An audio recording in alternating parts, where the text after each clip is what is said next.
Hey guys. So, the number one concern I hear from my 102 students is that they are absolutely dreading the poetry section of this class. Poetry has nothing to do with the world today. It's all about stuffy old white dudes and ladies' lace collars, right? Wrong. Not only do I promise that if you open your mind, you will not find poetry scary at all, but you also might really enjoy poetry. Even more shocking, you might find that you are enjoying poetry almost every day. So, the hardest part of teaching things in a class like this with varied ages, backgrounds, and educational experiences is finding common ground to use to instruct. So, these poetry lectures are going to be all based around the current Broadway musical phenomenon, Hamilton. Yes, I hear those groans in the back, and the one student that just squealed, thank you. So, some background on Hamilton. Because in poetry, you do tend to want to know a little something about the poet, or in this case, the playwright. Tends to lead to a better read on the works, as writing's not really created in any kind of a vacuum, right? So think back on the short story segment, how you analyzed O'Brien and O'Connor's backgrounds, and how it played into their writings. Poetry's the same, if not more so. Hamilton is the brainchild of Lin-Manuel Miranda. I would personally argue that he's the modern age Shakespeare. Flashback on those high-lace collars, right?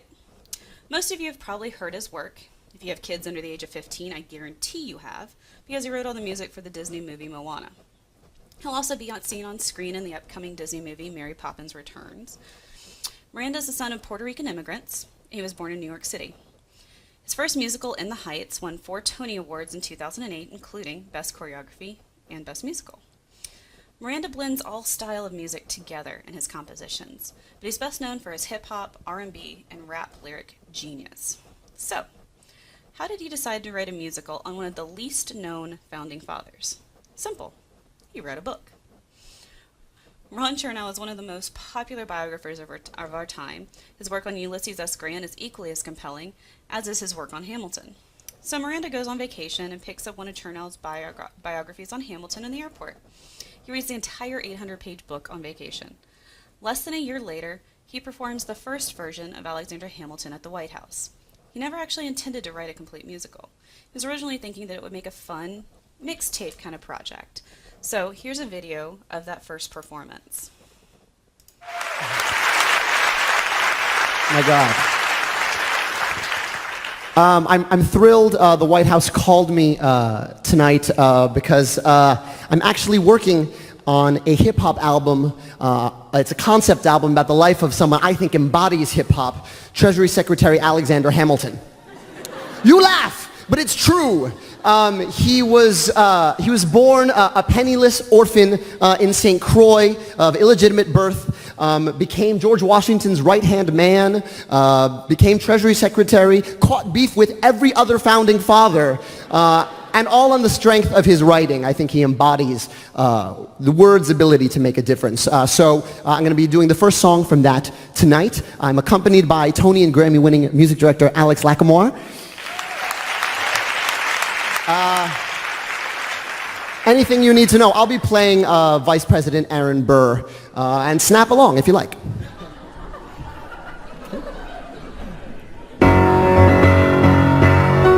How does a bastard orphan son of a whore and a Scotsman dropped in the middle of a forgotten spot in the Caribbean by providence, impoverished and squalor, grow up to be a hero and a scholar? The $10 founding father without a father got a lot farther by working a lot harder, by being a lot smarter, by being a self-starter. By 14 they had placed him in charge of the trade and charter, and every day while slaves were being slaughtered or carted away across the waves, our Hamilton kept his guard up. Inside he was longing for something to be a part of. The brother was ready to beg, steal, borrow, or barter.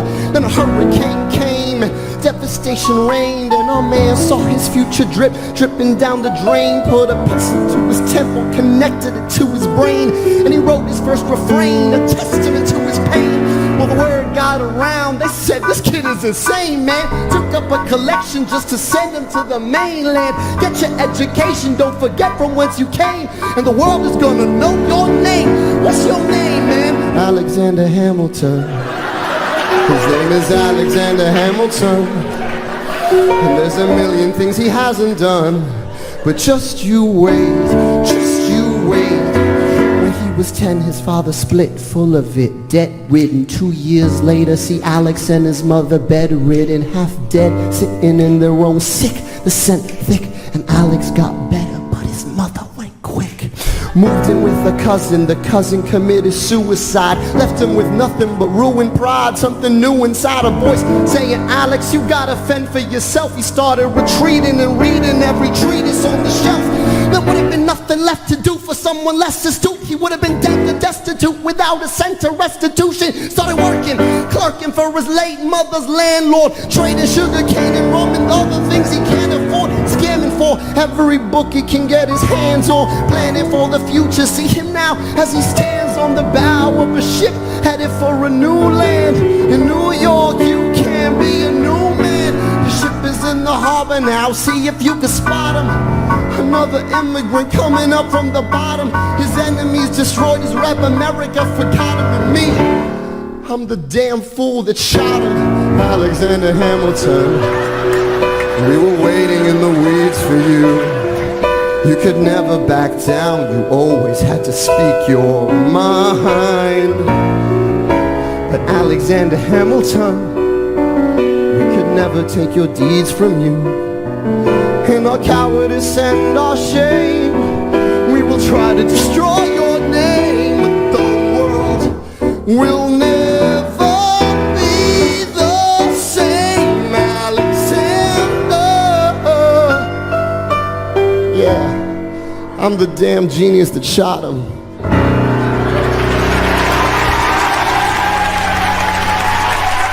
Thank you.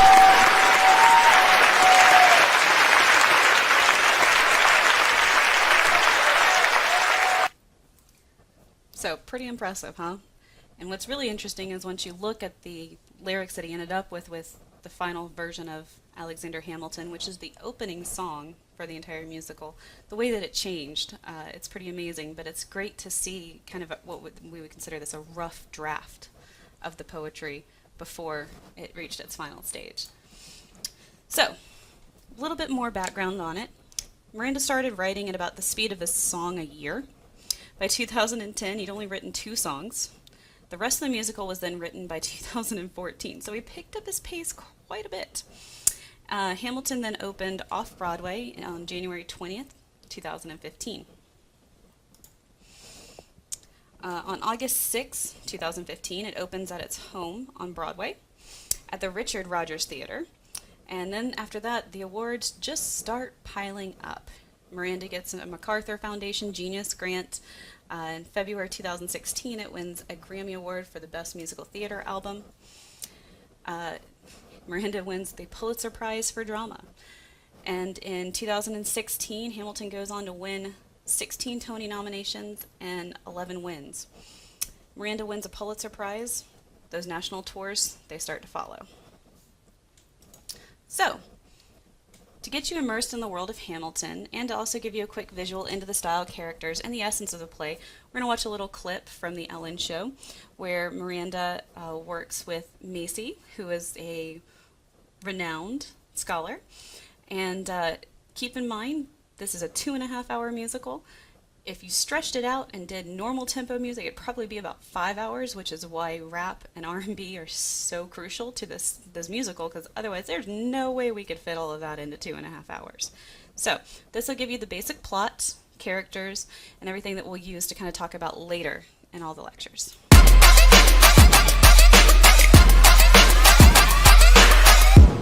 Hi, I'm Lin-Manuel Miranda, and this is Hamilton in 3 minutes, featuring presidential expert Macy Hensley.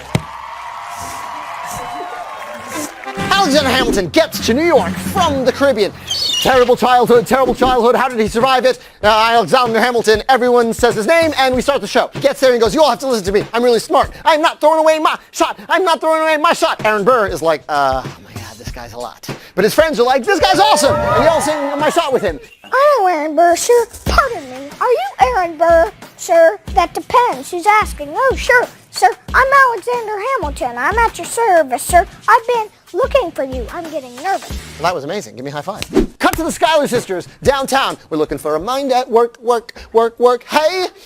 Cut back to all the way across the sea. King George, you'll be back. Soon you'll see. You'll remember you belong to me. Uh-oh, he's sending all these troops. And now we're in the Revolutionary War. 32,000 troops in New York Harbor. Cut to George Washington being like, oh my God, we're going to lose. I'm running for my life. I need help. Alexander Hamilton says, you need me. Right-hand man. Boom. But let's pause for love. Because Alexander Hamilton meets Eliza Hamilton. She sings Helpless. They get married. Mwah. We rewind. We see the whole story again from her sister's perspective. I liked him first, but he's better for my sister. But I'm going to be really sad for the rest of my life. Satisfied, you'll never be satisfied. War, war, war. Alexander Hamilton's too much. He's very extra a lot of the time. Go home. They're going to have a baby. Come back to the war. Yorktown. They win. How much time do I have left? We win the war. King George, you're on your own.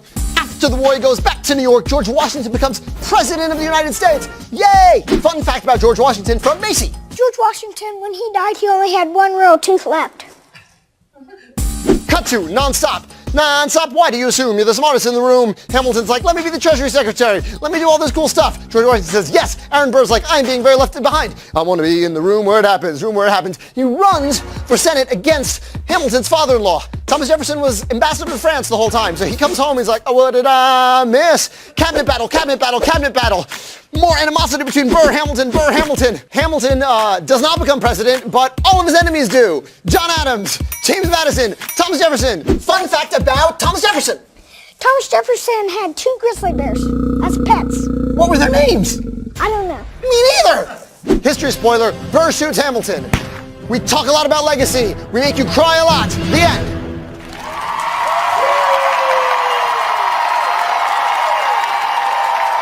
That was Hamilton in 3 minutes.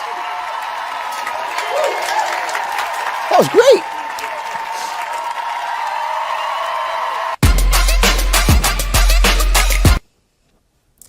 So, the most important question. What in the world does Hamilton have to do with poetry? Simple. It is poetry. Some of the best poetry written in our lifetime. Not only are Miranda's lyrics genius, he incorporates so many different traditional poetic devices and techniques that you'll be shocked how easy it is to use this musical to teach poetry. It also brings up a very long tradition of spoken word versus written poetry. Back in the day, all poetry and literature was spoken word. And yes, songs are poetry. So, you have probably jammed out to lots of poetry on your way home today or to work. Or maybe you are really jamming to your favorite poet instead of listening to this lecture. Very possible. So, how's this going to work? You have a series of lectures, 7 to be exact. The lecture incorporates videos, PowerPoints, the smartboard, where we're going to dissect lyrics together. In each of these lectures, there will be some mini quizzes. This is to ensure that you're actually listening to the lectures, but also to make sure that you fully understand the terms and the techniques being taught. After the lectures, I'm going to turn you loose on some actual poems, as you might call them, or more traditional poems. In the meantime, I hope you'll sit back and enjoy. This is about the most fun that poetry can be, and I hope that you'll see it not only as fun, but an educational way to view something that hopefully is not so scary after all.